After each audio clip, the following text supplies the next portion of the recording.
មនុស្សស្រីស្រឡាញ់ងាប់ចោលមនុស្សប្រុសចេះរកស៊ីលក់ដូរខំបែកញើសកាខ្លះដើម្បីគ្រួសារប្រពន្ធកូនបែបនេះនរណាមិនសរសើរកុំខ្វល់អារឿងខ្លាចខ្មាស់គេចេះចោះអីសំខាន់ជួយមិនឲ្យប្រពន្ធលំបាកទេ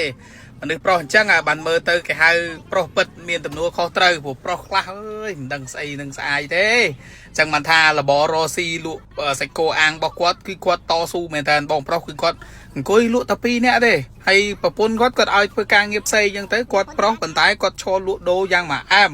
សំខាន់គឺភ្ញៀវពេញនៅម្ដុំផ្សារអូរស័យមិនមែនម្ដុំទេគឺជាប់ផ្សារអូរស័យច្រកទី7គាត់លក់សាច់គោអាំងឆ្ងាញ់មែនតើជាពិសេសគឺការប្រឡាក់គ្រឿងដាក់មកដិតអែមត្រូវណាជាមួយសាមរ៉ៃដាក់តកត្រជាក់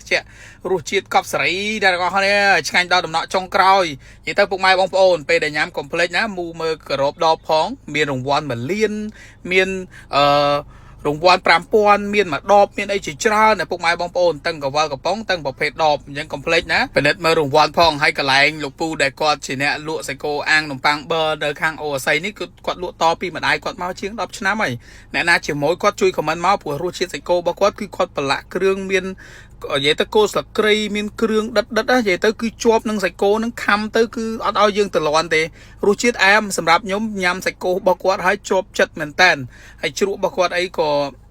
ឆ្ងាញ់អញ្ចឹងសម្រាប់ពុកម៉ែបងប្អូនដែលជាអ្នកចូលចិត្តប្រភេទសាច់គោអញ្ចឹងគឺអាចមកសាកបាននៅអូស័យគាត់លក់ចាប់ពីម៉ោង4ល្ងាចរហូតដល់ម៉ោង8យប់តែសាច់គោគាត់មកចក2000ហើយខ្ញុំចូលចិត្តខ្លាំងហ្មងគឺថ្លើមអាំងព្រោះខ្ញុំប្រភេទសាច់គោអាំងហ្នឹងខ្ញុំចូលចិត្តថ្លើមខ្លាំងជាងគេហើយអញ្ចឹងកន្លែងគាត់ថ្លើមក៏មានសាច់គោក៏មានហើយបងប្រុសគឺគាត់ចំណាប់ចំនួនបកែនិយាយស្ដីស្ដៅអីគឺគាត់ល្អមែនតើខ្ញុំសរសើរគាត់ដោយសារតែ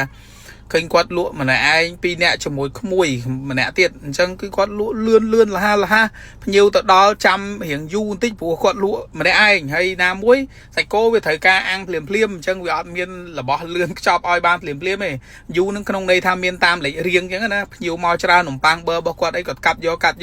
ជ្រក់អីគាត់ទាំងធុងដាក់លក់អង្គុយមកកវិចអញ្ចឹងទៅ